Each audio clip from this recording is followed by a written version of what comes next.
L'affaire Obono, Valeurs Actuelles, a occupé la scène médiatico-politique depuis une dizaine de jours. Mais c'est tout à fait normal. Enfin, réfléchissons. Madame Obono, députée LREM d'origine africaine, se fait attaquer par Valeurs Actuelles, attaque extrêmement douce puisque Madame Obono était utilisée dans le cadre d'une fiction et il n'y avait rien de très méchant là-dedans. Mais enfin, toucher à Madame Obono, icône de LREM, d'origine africaine de son État, c'était un crime impardonnable, insupportable. Il fallait tuer Valeurs Actuelles. Et la classe politico-médiatique s'est mise en branle. Monsieur Macron a appelé Madame Obono pour lui signifier son soutien. Véritablement, toute la classe politico-médiatique est entrée dans une transe obonique. Oui, évidemment, lorsque, pendant le mois d'août, une jeune Lyonnaise est assassinée par des chances pour la France, tout ça n'est tout de même pas très grave. Là, ce n'est pas un crime. Le crime, c'est d'attaquer Obono. Non, cette jeune Lyonnaise qui a subi la mort, une mort épouvantable, ce n'était qu'une incivilité. C'est Macronor, Terminator, Covidor qui l'a dit. S'il l'a dit, il faut le croire. Incivilité à Lyon, meurtre d'une jeune fille, incivilité, sujet clos, passons à autre chose. Et autre chose, c'était le crime impardonnable fait contre Madame Obono. Alors, j'ai voulu analyser la puissante pensée de Madame Obono en partant de 3 déclarations qu'elle a faites, simplement, et en les mettant en perspective. Première déclaration, Madame Obono, députée de son État, payée par nos impôts et qui utilise son salaire pour avoir une vie très confortable, Madame Obono ne sait pas, ne veut pas, n'a pas envie de dire « Vive la France ». Manifestement, elle n'aime pas la France. Si elle ne veut pas dire « Vive la France », cela veut sans doute dire qu'elle voudrait que la France meure. Deuxième considération, si Madame Obono n'a pas envie de dire « Vive la France », elle pleurniche récemment en disant qu'elle a mal à sa France. Donc, elle n'aime pas la France, mais elle a une passion pour sa France. Oui, mais sa France, c'est quoi? Nous voulons savoir. Et là, troisième observation, Madame Obono dit qu'elle a une grande admiration pour une, oui je dirais le mot, pour une folle du Parti des indigènes de la République, je ne citerai pas son nom, qui a soutenu M. Mera, l'ignoble assassin de Français adultes ou enfants de confession juive.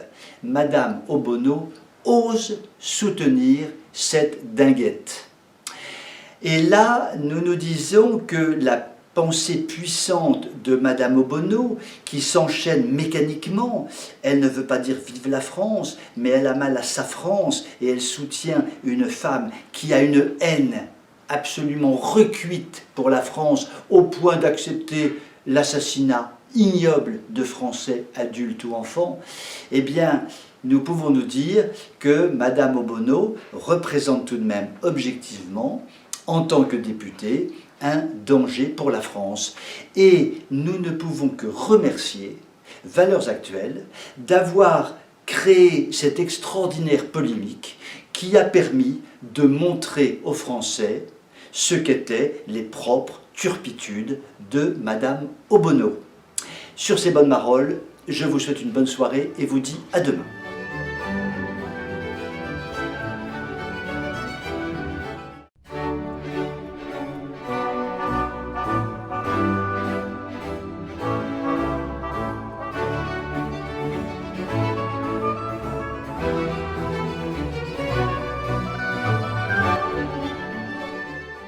Christian Estrosi, un des dirigeants du parti Les Républicains, vient de faire des déclarations ébouriffantes à des journalistes disant qu'il fallait que les Républicains passent un accord avec Emmanuel Macron pour 2022. Nous devons remercier M. Christian Estrosi de dire les choses explicitement, c'est-à-dire que la France a succombé sous les 2 pièges tendus par Giscard d'abord, puis Mitterrand ensuite. Le piège giscardien était très simple. Il s'agissait de tuer le parti conservateur de l'époque, axé sur toutes les valeurs traditionnelles, pour faire très simple, pour faire une sorte de parti consensus mou, axé sur le mondialisme, l'européisme, le libéralisme, le libertarisme et tous les mots en isme possibles et imaginables. C'était le consensus mou des 2 Français sur 3, chers à Giscard d'Estaing, qui évidemment excluait toute idée conservatrice qui était par définition clivante. Eh bien, petit à petit, le RPR, puis l'UMP, puis les Républicains ont accepté ce diktat et finalement Estrosi conclut en signant l'arrêt de mort des Républicains. Oui, les Républicains finalement doivent passer un accord avec Macron-Nord, sachant qu'Emmanuel Macron en fait est un héritier de Giscard d'Estaing si l'on regarde les choses dans le détail. Estrosi explicite également le second piège, alors là très connu, c'est le fameux piège Mitterrand, qui a consisté à faire monter en puissance le Front National en le diabolisant au maximum, ce qui permettait d'interdire toute alliance avec ce parti diabolique avec lequel il était impossible de faire une alliance. Et cela a parfaitement fonctionné.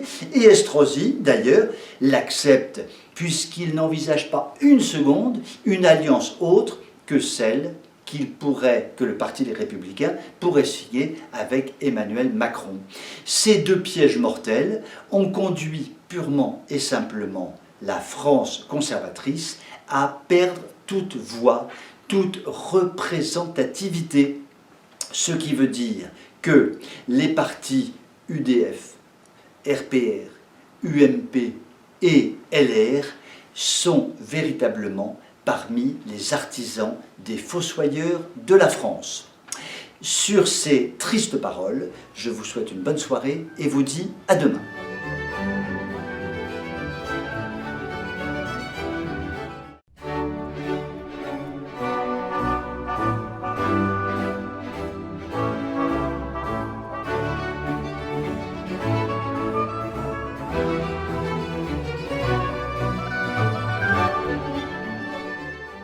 Le grand sujet des éoliennes revient une nouvelle fois sur le tapis. Nous parlons des éoliennes depuis des années, nous en parlons en ce moment et nous en reparlerons dans l'avenir tant le sujet est répétitif. Alors, le psychodrame de la semaine, c'est le problème de Béziers. Nous avons un petit village aux portes de Béziers, petit village de plus de 1000 habitants, et le maire de ce village a accepté l'implantation de 4 éoliennes, des mâts géants qui seront vus sur des distances incalculables, sur des dizaines de kilomètres à la ronde, et cela aux portes de Béziers. Le maire du petit village a donc accepté ces éoliennes, mais les élus de Béziers, eux, les refusent obstinément.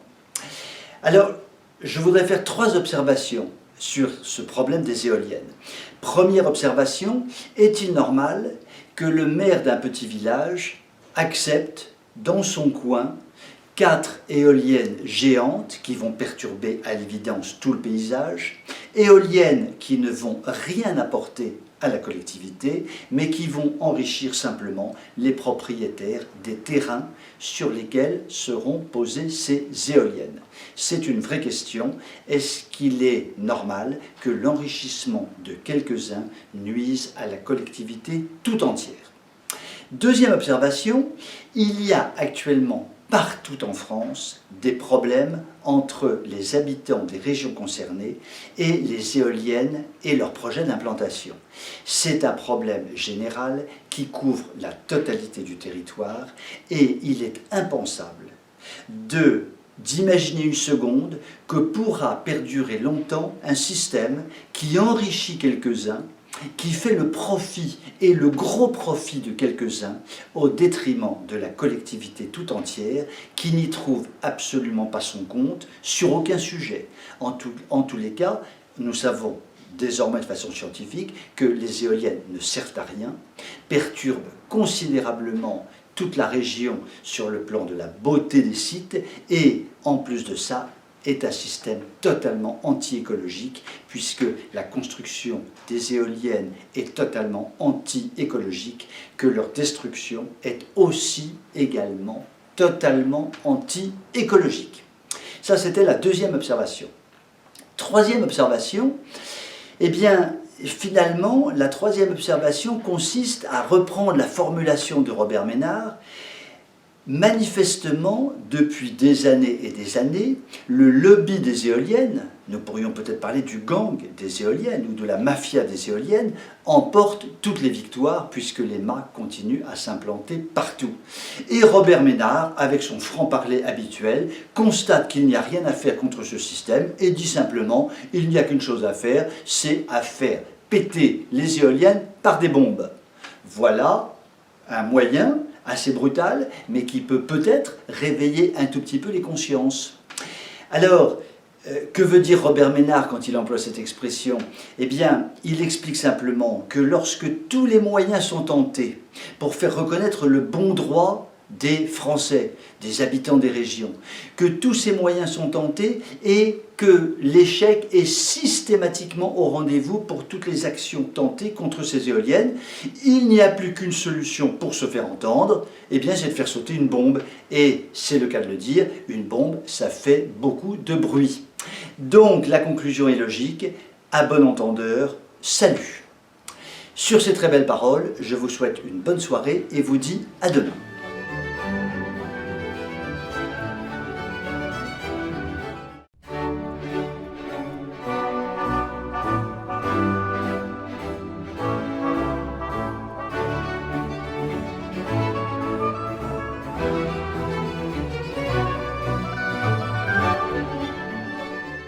Monsieur Dupond-Moretti, notre sémillant nouveau ministre de la Justice, ex-avocat de son État, vient de faire des déclarations ébouriffantes à des journalistes à propos du problème central de l'insécurité en France aujourd'hui.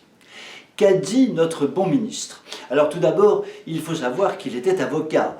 Bon, les avocats, tout de même, pratiquent assez souvent une forme de contre-vérité, ou même de mensonge, disons-le carrément, ce qui peut aider pour gagner des procès. Donc, la profession d'avocat, au demeurant fort estimable, est une profession qui sait malheureusement pratiquer parfois le mensonge. Cela fait partie de ses gènes. Maintenant, M. Dupond-Moretti est ministre, alors il doit normalement abandonner sa profession d'avocat, ne plus jamais mentir et dire les choses comme elles sont. Et là, nous tombons des nues quand nous l'écoutons parler.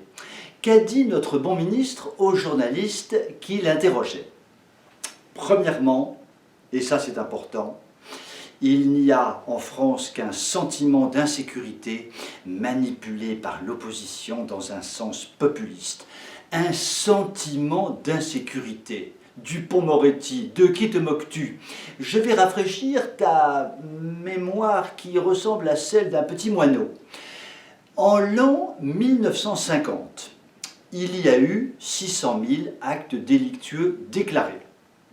600 000.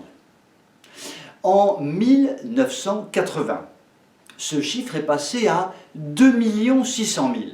Belle évolution tout de même. Mais en 2019, ces 2 600 000 sont devenus un petit 4 millions. 4 millions d'actes délictueux en France en 2019. Or, les analyses les plus scientifiques montrent que l'État ment effrontément, et d'ailleurs Brice Hortefeux, ancien ministre de l'Intérieur, l'a dit publiquement à la télévision. Les chiffres sont honteusement trafiqués pour évidemment calmer le peuple. En réalité, les actes délictueux en France sont aujourd'hui de l'ordre de 12 millions par an. Alors ça, pour un sentiment d'insécurité Dupond-Moretti, tu repasseras et je t'en remercie. Deuxième énormité. Deuxième gros mensonge, tu oses dire que chez les mineurs, depuis 10 ans, il n'y a absolument pas eu d'évolution des actes délictueux et que l'on est dans une grande stabilité. Eh bien moi je te le dis, Dupond-Moretti, c'est une stabilité explosive. Je vais simplement te donner un chiffre. En 1950, les actes délictueux dans les établissements de l'éducation nationale étaient proches de zéro. Aujourd'hui, ils sont d'environ 100 000 déclarés, mais probablement 4 ou 5 fois supérieurs, car dans les établissements de l'éducation nationale, on ne déclare pas les actes délictueux. C'est un véritable désastre. Et tu oses dire que chez les mineurs, il n'y a pas d'évolution des actes délictueux. De qui te moques-tu? Est-ce qu'à l'intérieur des établissements de l'éducation nationale, ceux qui mettent le bazar sont des seniors de 70 voire 90 ans? De qui te moques-tu? Si tu mens, mens intelligemment, s'il te plaît. Troisième énormité. Alors celle-là, elle est spectaculaire. La France n'est pas un coupe-gorge. Mais là, il ne fallait pas employer ce mot. Essaye de trouver des mots plus intelligents, Dupond-Moretti. Si tu lisais Le Figaro, journal qui n'est pas populiste, journal assez politiquement correct, certes classé à droite, mais l'est-il vraiment? C'est un autre débat. Le Figaro, il y a quelques mois, indiquait qu'en 2019, il y avait eu plus de 40 000 agressions au couteau en France. 40 000 agressions au couteau. La France est véritablement un coupe-gorge. Tu ne peux pas dire le contraire, car ces agressions au couteau ne consistent pas simplement à couper le bouton d'une veste de quelqu'un qu'on agresse. Non, c'est plutôt effectivement lui trancher un petit membre et peut-être la gorge. Donc ton explication est particulièrement malheureuse. Comment un avocat peut-il maîtriser si mal son discours? Donc, en conclusion, cher ministre Dupond-Moretti, ex-avocat qui a dû manifestement pratiquer le mensonge dans sa vie, je te demande s'il te plaît de nous dire maintenant la vérité. Si tu as du mal à trouver des chiffres, ce que je peux parfaitement comprendre, tu téléphones à TV Liberté, nous te donnerons tous les éléments chiffrés possibles et imaginables qui sont les vrais chiffres et non pas des chiffres fantasmés ou inventés. Je te dis donc, cher ministre, à très bientôt chez TV Liberté. Sur ces très belles paroles, je vous souhaite une excellente soirée et vous dis à demain.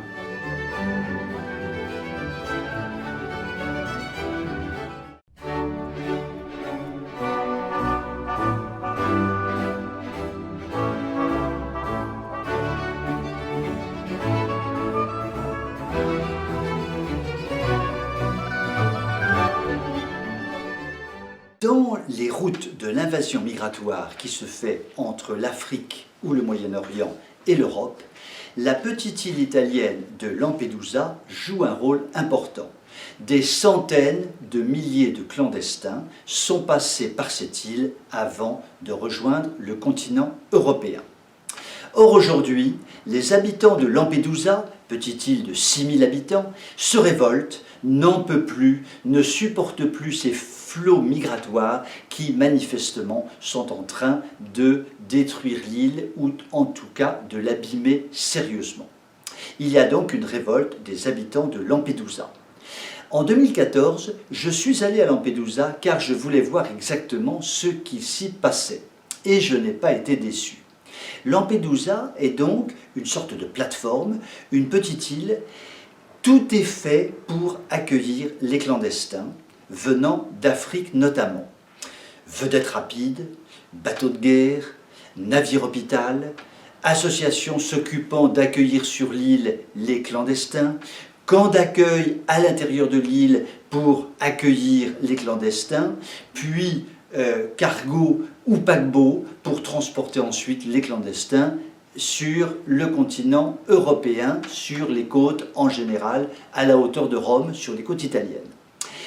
Ce qui est très frappant, c'est que l'île est absolument couverte de radars et j'ai pu constater que l'île n'attend qu'une chose, c'est qu'il y ait effectivement des bateaux qui partent de l'Afrique, ils sont immédiatement repérés sur les radars et l'île se met immédiatement en branle pour aller accueillir ces clandestins.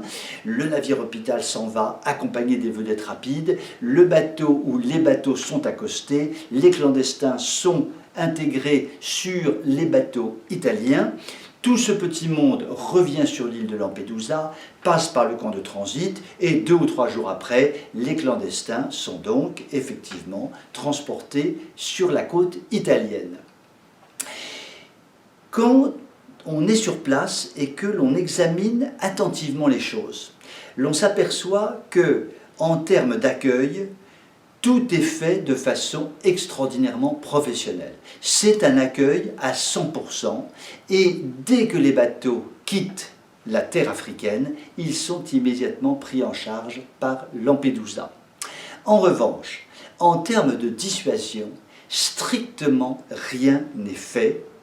Il n'y a pas la moindre dissuasion mise en œuvre, même si Frontex dit le contraire. Il suffit d'aller sur place pour se rendre compte qu'à nouveau, l'Europe, évidemment, ment complètement et laisse absolument libre l'invasion migratoire venant des côtes africaines.